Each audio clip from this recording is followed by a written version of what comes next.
Greetings. My name is Sol Bianco. This is WayFarer, WayShower. I'm glad you found your way here. Here is currently back in the Bay Area. This is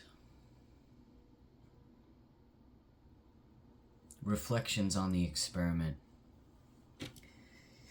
that was living out of a Prius in Mount Shasta Trinity National Forest. Primarily. I camped at least in one other area in Mount Shasta. But and also I'm wanting to really share about the last evening that I spent on the mountain because it was pure magic. In essence, it was a rainbow rave. But not a rave in the sense of an excuse for people to take a crap ton of drugs and drink alcohol and be stupid. Not that that's every rave, but I more so mean to say that there was a very high degree of consciousness, and it was more in line with an ecstatic dance. So this rave, this rainbow rave, if you will, it happened in the same space, the upper ski bowl, where did occur the fire for the full moon. And that felt really meaningful. Not only that the place would be the same, linking those two moments in time together in space, but also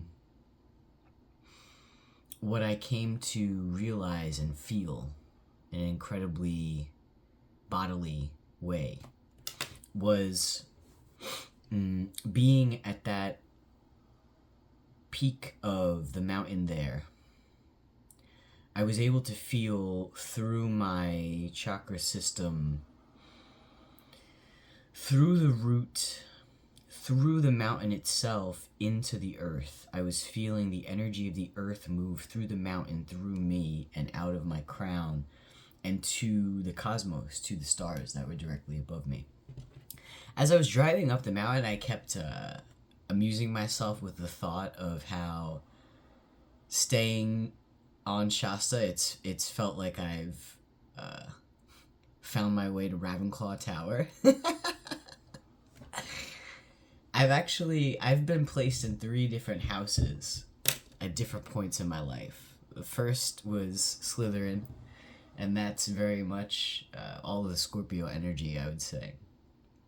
Second was Gryffindor, and that's the fire and the Leo rising. And the third is actually Ravenclaw, and that's all the Aquarian. But the elements, this is relevant. The mountain itself, I've never felt more at home in my earth than there in the forest as well. I'm being distracted by a squirrel that's outside of the window. Anyway, because, and that's my Capricorn moon,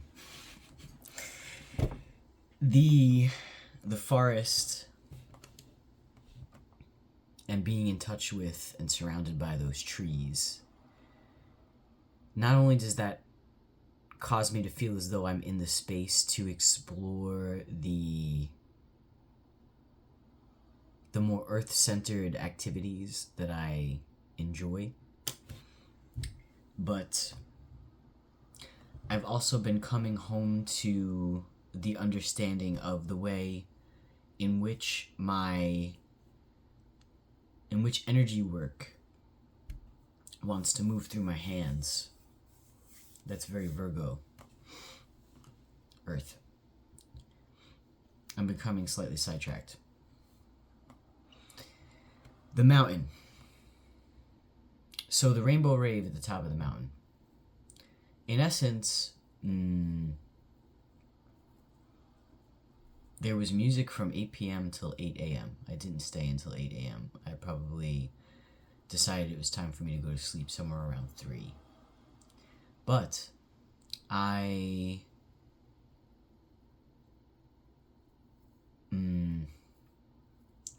did sit down with a small quantity of the golden teachers before I surrendered to the energy and the music.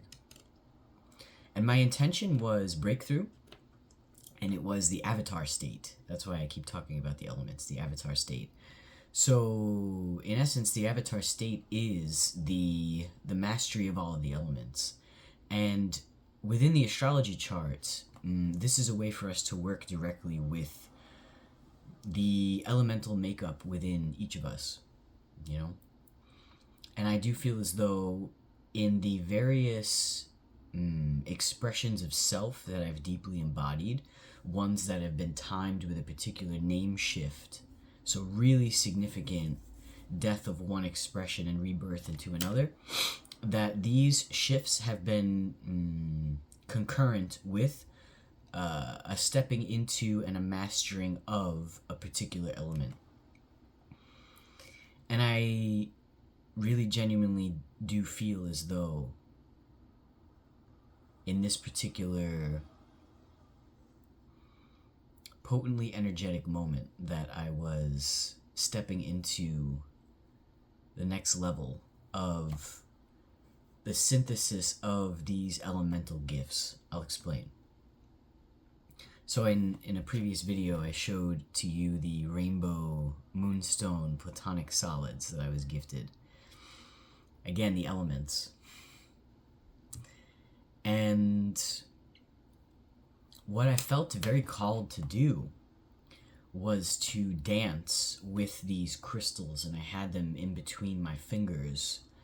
And in the same way that you would see someone with glow sticks moving their hands in a certain way to create the patterns of glowing light, I was doing this with the platonic solids. And even though I couldn't see trails of light, I could feel geometric, energetic grids that I was shaping through these motions. And it was incredibly potent.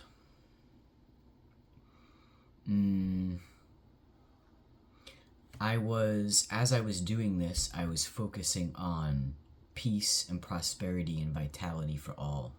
And I was attuning to the mountain as a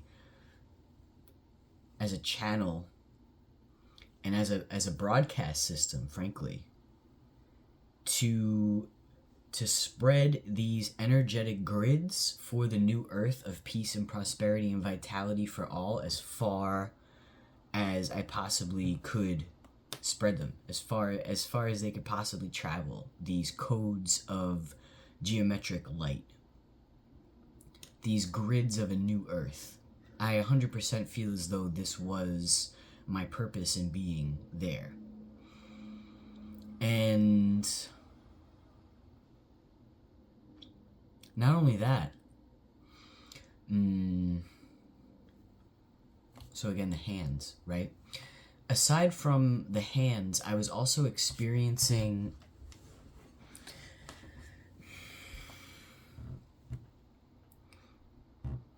a deepening of my gifts relative to air and the breath and sound, in this case whistling. And I've come to understand that the exchanges with other energy workers and or shamanic healing types of humans that I tend to attract into my reality those with a gift, which is also a gift that is latent within myself. And by virtue of receiving the gift from them, it awakens the gift within me, and then I can give that gift in other contexts. So as far as sound and breath goes, this is one which I have been working with for very many years as a singer, as a musician, as someone who's been drawn into sound healing settings, contexts. These gifts have been awakening. The last encounter that I had with the feathered serpent, this human with shamanic lineage from Peru, and particularly this expression of the feathered serpent. This is very much a wind, the whistle.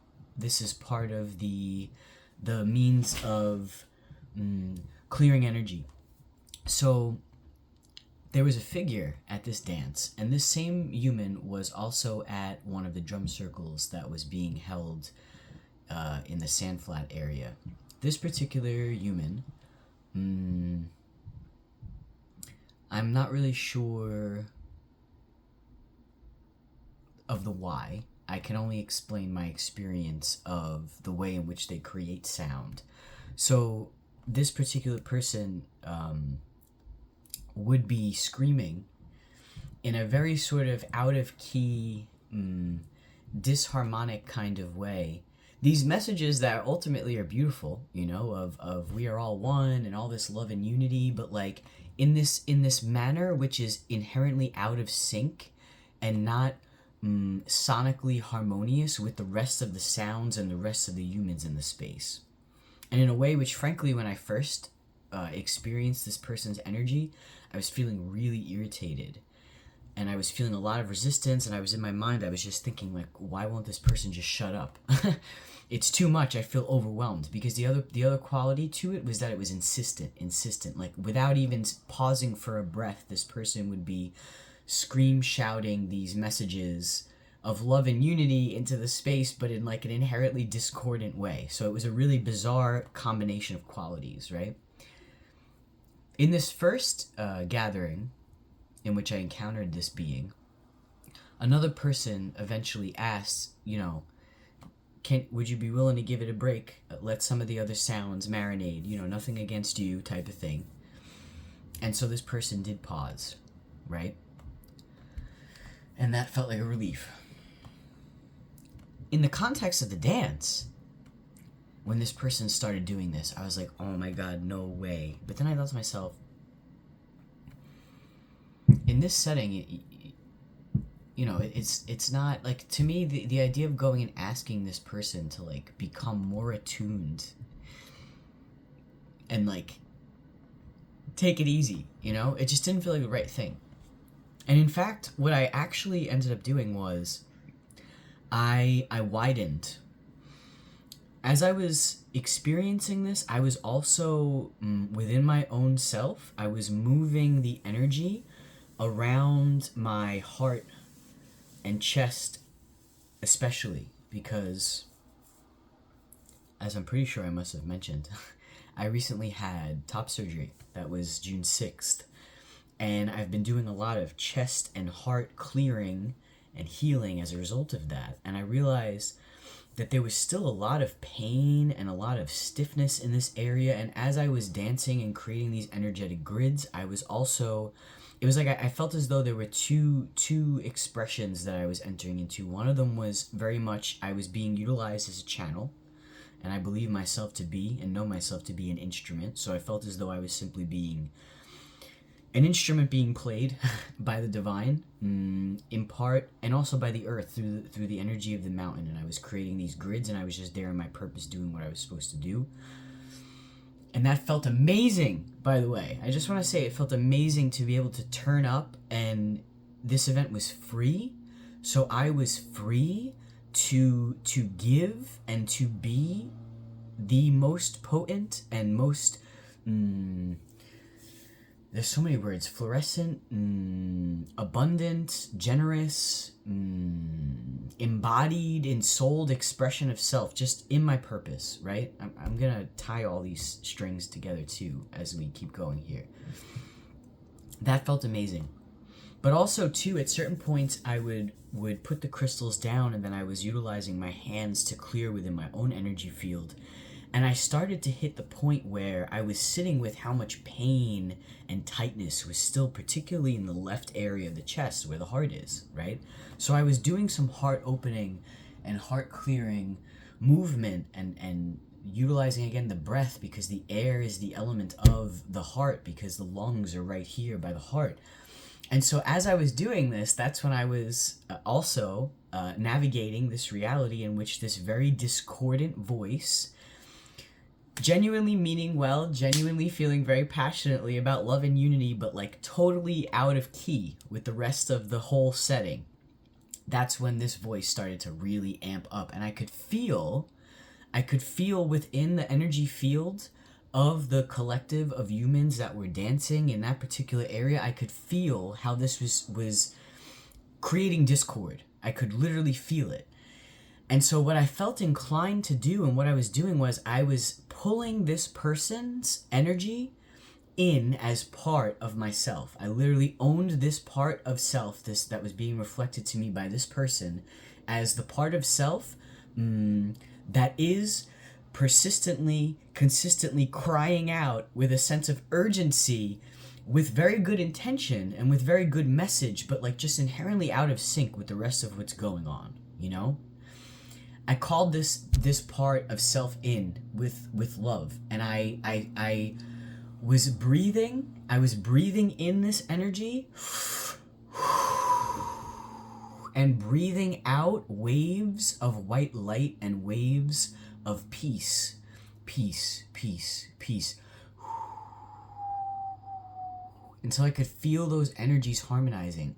And I was sending love and presence and peace in particular to this being, that whatever was moving so potently and so like spasmodically through them, that it would ease, that they were held, they were heard. And I could feel the energy shifting as I was doing this, and I could feel it harmonizing, synchronizing, and I could feel this person's energy settling, and then they stopped screaming. And then I was just watching. I was watching at certain points the way in which this person moved. And it was with the sort of exuberance and just what's the way to put it? Like just like watching a little kid jumping up and down, like super excited, you know? And I connected to the innocence and the child within this being.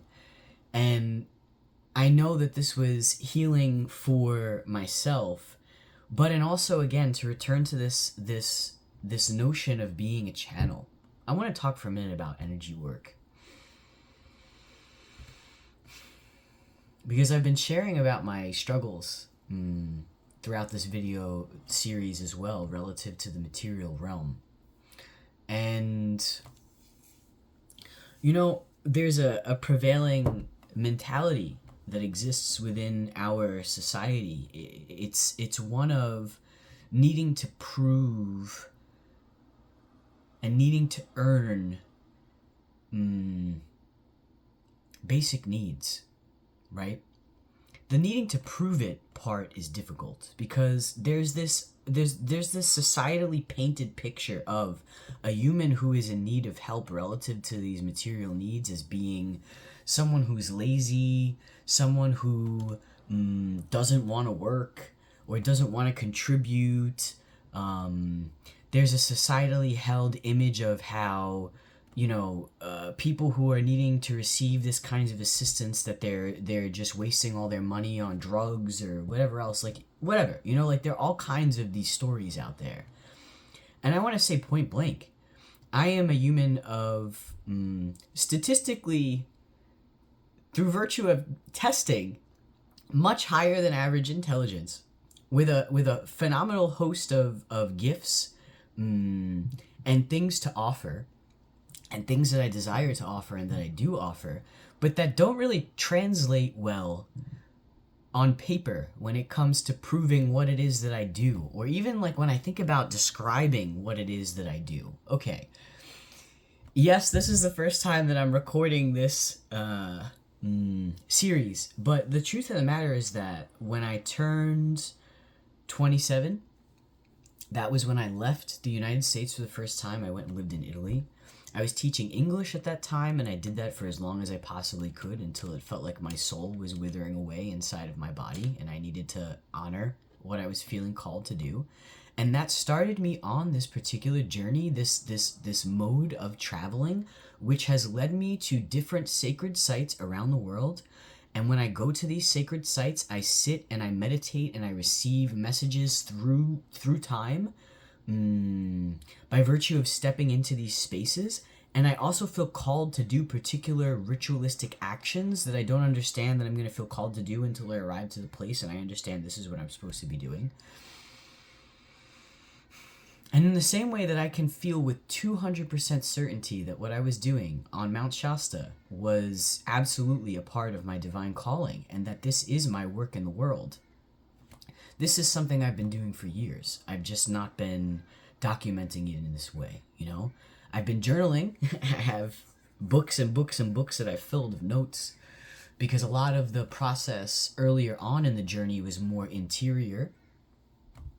And I was more aligned with writing as a means of written expression. But there are so many gifted humans out there like myself who, because they have particular sensory needs, because they have particular needs relative to time, because time moves through them in a particular way, because these humans feel called to types of work that don't exist within the current matrix, time, space, reality as a recognizable profession or something of the sort. These are the humans that I understand to be a part of the Rainbow Tribe. These are the humans that I understand to be the ones that have fallen through the cracks and that are struggling in the material world. And it's not due to a sense of laziness or to a sense of,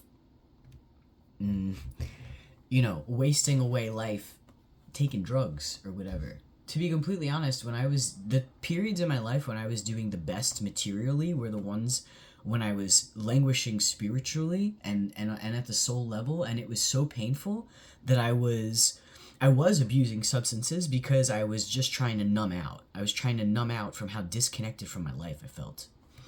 This experience of going to Shasta has felt like such a profound homecoming because I feel as though it's finally all clicked into place for me. I desire to return there as soon as possible. But not only that, I feel as though the very energy of the space has helped me to attune to my own most authentic expression in a way which feels very rooted and very empowered. And the way feels clear. The way feels clear.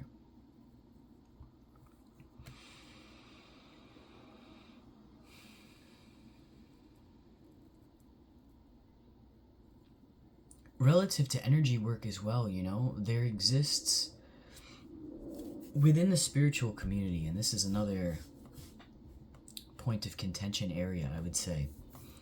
There exist plenty of people from whom these types of skills can be learned, Like I can go to a Reiki master and learn Reiki or whatever. I can go to someone who's certified in sound healing and I could learn that. But I'm going to be completely honest as well. This is another thing that I feel really disheartened about and that I don't agree with at the end of the day, is this need for everything to be certified. Because a lot of these types of gifts, even I recognize that there is an energy work modality that is part body work and part Reiki that is alive within me and alive within my hands and that I feel called to do. And I think of it as healing touch, as a sort of somatic energy work. And it's in part tapping, it's in part touch, it's in part completely energetic. Again, no one taught me this so much as I experienced this, and also when I am tapped in, I am the instrument. I'm simply the vessel, And these modalities are being played through me by the divine. This isn't something that I've needed to go and get certified. And I understand why people want to see a certification or something of the sort. You know? But at the end of the day, we know, we can feel what is pure and what is aligned for us. We don't need a certification paper to understand if someone is going to be the right facilitator for a particular experience for us. Deep down, think of this. Within Shasta City Park, right, the headwaters, where this incredibly beautifully pure, high vibrational water, just this gift from God, this gift from Mother Nature is just streaming through this park, right? Right at those headwaters, there's a sign that says that this water has not been tested, and thus we can't condone it being consumed or whatever. Some such sign, just essentially covering, I guess, the government, whoever is. Yeah, then if it's a park, I guess it's just a sign that exists saying drink this water at your own risk. It hasn't been tested, right? There's no paper certifying that this is safe to drink. Do you think any single human is even registering that sign is there? I bet you no one's even noticed it, really. Except for, the neurodivergent freaks like myself that register every freaking detail of every single setting all the time. No, but even the people who do register that sign, are they even remotely taking it into consideration? Or do they know at the bodily cellular level that this water is freaking pure, is good to consume? They know it, they feel it, they can taste it. It doesn't need to be tested and certified as drinkable. This is what I'm trying to say. It's the same thing with the vibration of a human being, with the vibration of someone's speech. Something that has held me back from giving freely of my gifts is the fact that so many of these gifts have come to me by virtue of me living my life and traveling in the way that I've traveled and allowing for these things to come online within me. But I've held myself back because I feel as though within so many areas of life where I desire to give, there's this expectation of, you need this type of a certification, you need this type of a freaking number of Instagram followers or whatever. Like some meaningless freaking qualification, some meaningless freaking number or piece of paper attached to what it is that I already know that I can do. And I know that I can't possibly be the only one that's been sitting with this type of an issue, This is what I want to return to relative to this idea of a universal basic income. This idea of mercy. I've been sitting with the word mercy since my Los Angeles arc. Mercy is that which has already been earned. Already been earned. That which has already been earned. Yesterday, when I was driving through this area to return this vehicle to my friend, I saw two people sitting on the side of the road. They didn't look like they were in a very good state. The sign said, "Will work for food." Can you imagine that? Now that I've actually literally experienced not having the resources to get myself food and having run through my food resources and having understood even within the span of an afternoon what that was doing to me in terms of mentally, how much foggier I felt, physically, how it felt painful to be around someone that was eating because I was so hungry inside that it just... When I think about what it felt like at the mental level, at the bodily level, to be in a state of hunger, no one should have to write a sign that says, "Will work for food," so as to get the nourishment that they need to be able to exist. It's insane. And it's inhumane and it's cruel. Mercy is that which has already been earned. That which has already been earned. When I first heard this shade of meaning for this word, there was a part of me that was in resistance to it. This society is in resistance to that. But think about this. This is the paradox. The reason why I desire to have more increasingly, okay, at first when I was still working through a lot of my shadow shit, the reason why I desired to have more is because I wanted to consume more. But as I've worked through the parts of myself that were caught in this kind of voracious appetite, when I owned the black hole within, okay, when I went into the black hole within, I was able to shift out of this space of voracious hunger and shift into a space of the void, emptiness, space, the space to receive. It's still. It's a still space. It's a space that's actually ripe and pregnant with possibility. The reason why I am increasingly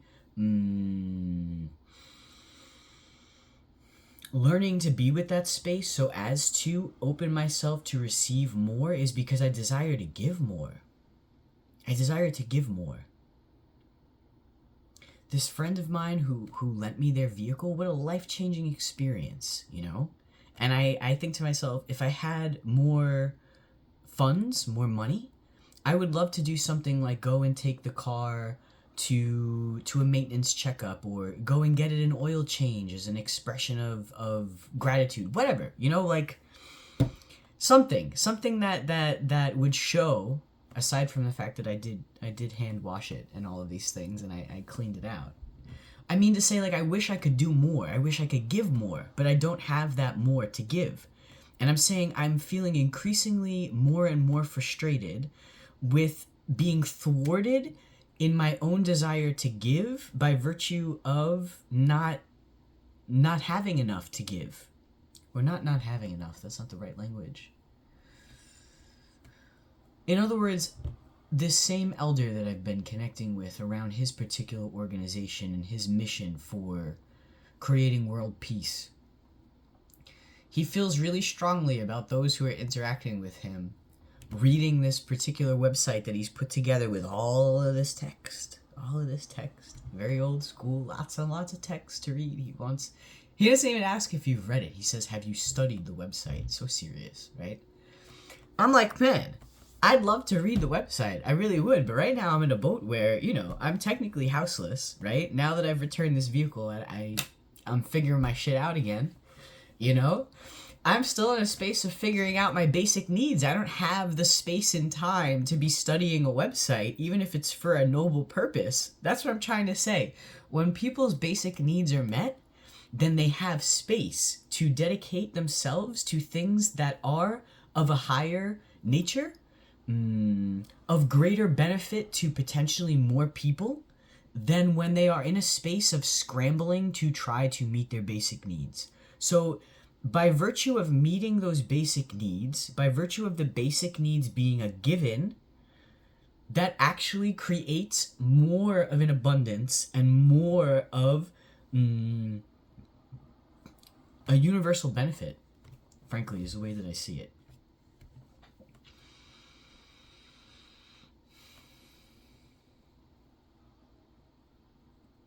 To be a channel, one must approach one's body and what one consumes with such a degree of consciousness and intentionality. You know? One of the reasons why I perpetually am running out of money for food, at this time in my life anyway, is because I'd rather have less food, but have it be fruits that are organic, something like this, than have more foods, but have them be crap.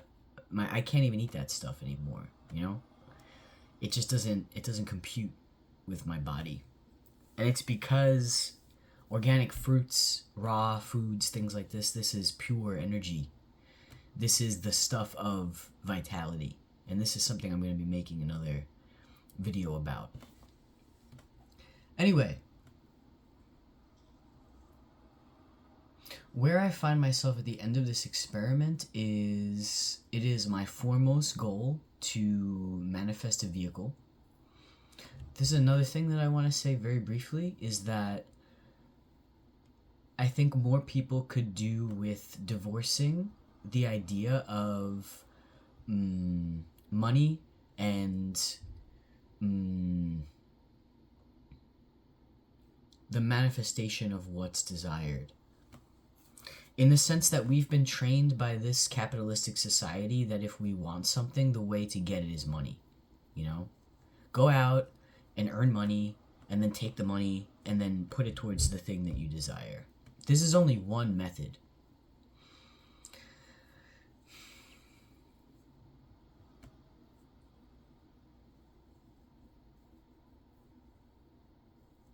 One of the biggest takeaways that I have from my previous partnership with another one of these, like myself, New Earth visionaries with wildly incongruous ideas relative to the current society. It's this idea of money free. Money free. Not moneyless, but money free. Free of money. Think about how we use the word free to describe the feeling of being uninhibited and when something doesn't cost money. It's the same word, free. I'm free. Free.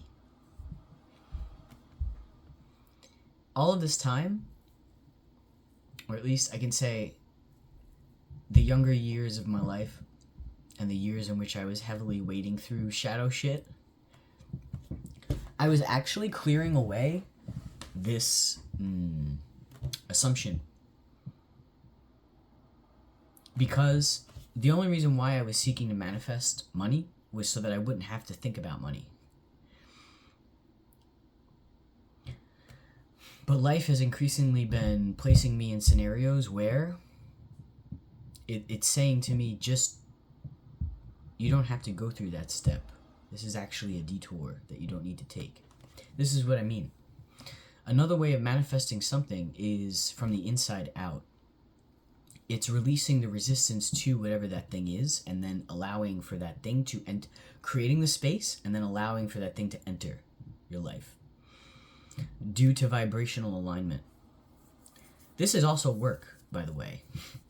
Again, this is a form of work that isn't even remotely conceptualized of by most humans who only conceive of the concept of work means I go to a job and then I get pieces of paper and then I take those pieces of paper and I go to a place and then I give those pieces of paper to another human being and then I receive this product in return, or whatever it is.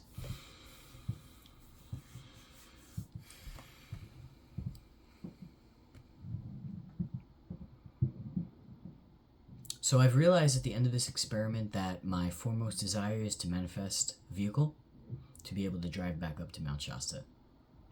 But and also what I've come to understand is because I have lived in so many different places, when I think about the places that I've most felt at home, there is, of course, and will always be, New York, where I was born. However, I don't really feel like I need to live for a very long period of time in New York. I feel like maybe a month or two out of the year at max. And I would more so see that as a way of, I'd want to be going to New York to visit friends and family and to contribute to the art scene, both in my hometown of Staten Island and in the larger New York area, Brooklyn, Manhattan, etc. Art exhibits, shows with both poetry and music, etc. So there's New York. There is Italy, the country of my roots. I freaking love it there. Love it. There is a part of my being that comes alive when I am, on the soil of the motherland. So, and there are different parts within Italy that resonate with me for different reasons. I could see myself living there for a solid 3 months out of the year. There's Shasta, which, oh my god, I freaking love. I love Mount Shasta. I love it so much. I'm so thrilled to have come in contact with this place. I would love to spend a 3-month period easily there, and I see it as well as being beneficial for the part of me that feels drawn to San Francisco and this Bay Area, and even to a degree the part that understands that they still have work to do in Los Angeles. because with a vehicle I can drive. And then, of course, there is Maui and the Hawaiian Islands, of which I'd love to spend a solid 3 months or so there. And I see that area being connected into permaculture community and living amongst other humans in a more rooted, like stable, lots of land kind of way, tending to the fruit trees and etc. So now it is my task to design for myself a life in which I get to experience these 4 distinct areas as home, and the parts of being that these 4 distinct areas draw out of me. And I find a way to place all of these together. And fortunately for myself, I've been spending the past 2 years...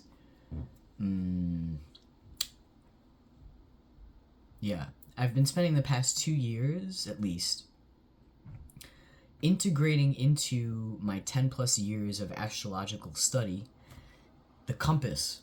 So, I've been taking what I understand about astrology from the psychological level, and I've been integrating physics / the physical world of space into these cycles of time to create a marriage of time-space. And the compass has to do with, it's a system of finding orientation in one's life, orientation being an understanding of the relationship between all of the distinct parts. That is what orientation is.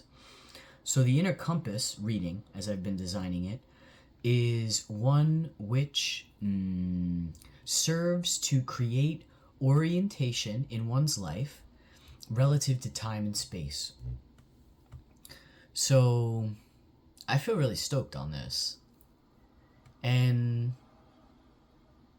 creating this structure, creating this framework within my own life is something I feel a lot of joy about, because by my perception, this is what will enable me to live in alignment with the life of my dreams, and in which I am in my purpose, and in which I'm doing more of what I've felt called to do all along for all of these years, which is to say, in traveling from one space to another, there will also be those moments of liminality in which I am allowing myself to be guided to or drawn to places in between these 4 home bases. And I know that when I'm drawn to a particular place, it's with purpose. And a lot of times that purpose has some sort of energetic component to it. Whether that's creating energetic grids, whether that is the energy work of interpersonally connecting with someone, whether it's with the hands, whether it's through the voice, whether it's with the music.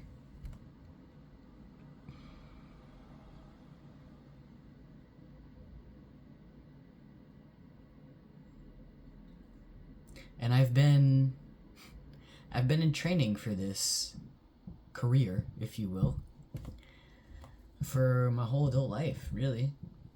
You know? This is another thing, too. I went through a phase maybe 2 years ago. I was, I did 2 things. 2 things that are traditionally more aligned with going and getting some kind of already existing profession.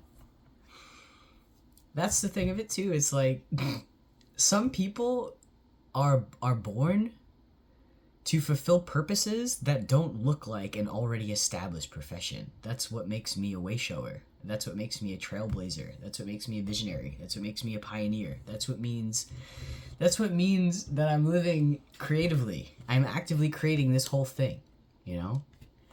It'd be infinitely easier, I'm sure, if I, hit a certain point in my life and I was just like, okay, I want to be an astronaut, and then I just freaking went to astronaut school and did all the training, and everything was already lined out, But that's just not the lot in life that I have.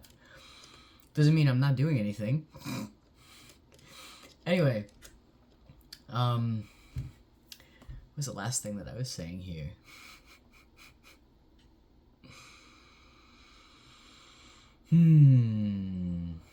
Traveling to different places, energetic work, energetic grids, energy healing.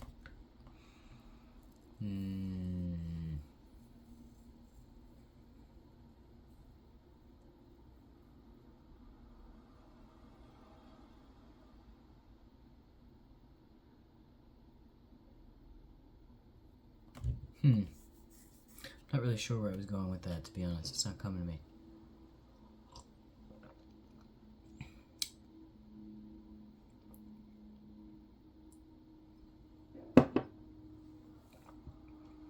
Oh yeah, here it is. I created a LinkedIn profile and I updated my CV. And something that I was feeling really frustrated with and really disheartened by was the fact that the way that this current society defines the experiences that are of value, or what counts as experience, is so tied into some established job. It literally means I was working for XYZ company, or I was at this institution studying this thing, you know? Even self-employment to a degree, even that is a descriptor. It still looks like I was pursuing this particular entrepreneurial pursuit. But again, the what I came to understand in going through the process of understanding what is asked of someone and creating a LinkedIn profile, which is more geared towards your professional career life or whatever. A career, by the way, at the root, career means way. Literally. It's one's way in life. What I've come to understand as my way, it has been the travel. It has been the feeling called to different places. Because in going to these places, I am learning through direct experience.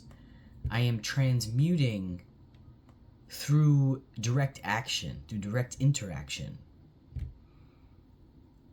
All of the greatest gifts that I've cultivated have been through this direct experience. They've not come through an institution. They've not come through some apprenticeship somewhere. Self-initiated. And what I ultimately understand to be a truth of where humanity is at now in terms of our collective evolution. Because we've been playing with the South Node in Libra and the North Node in Aries, we have been moving away from this idea of the dependence upon the partnership or the romantic relationship, and we have been self-initiating, stepping into our unique way. And this is something, this is a task, this is a path that I've been walking for very many years. So if you're still with me, if you feel any degree of curiosity about an inner compass reading,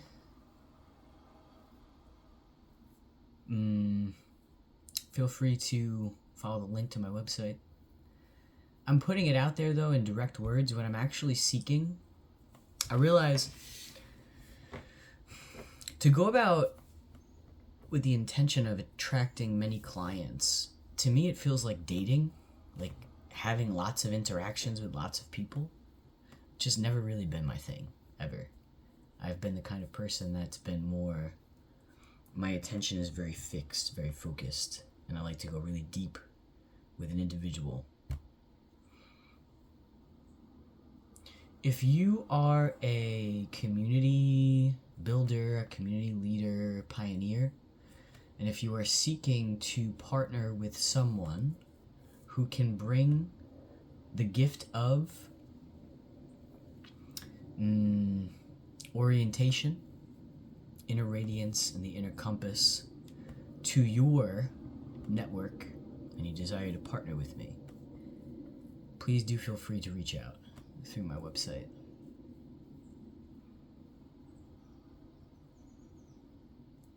Thank you for tuning in.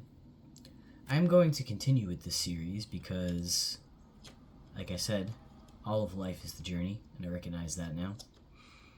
But this is the conclusion of this particular chapter, which has been my introduction to Mount Shasta.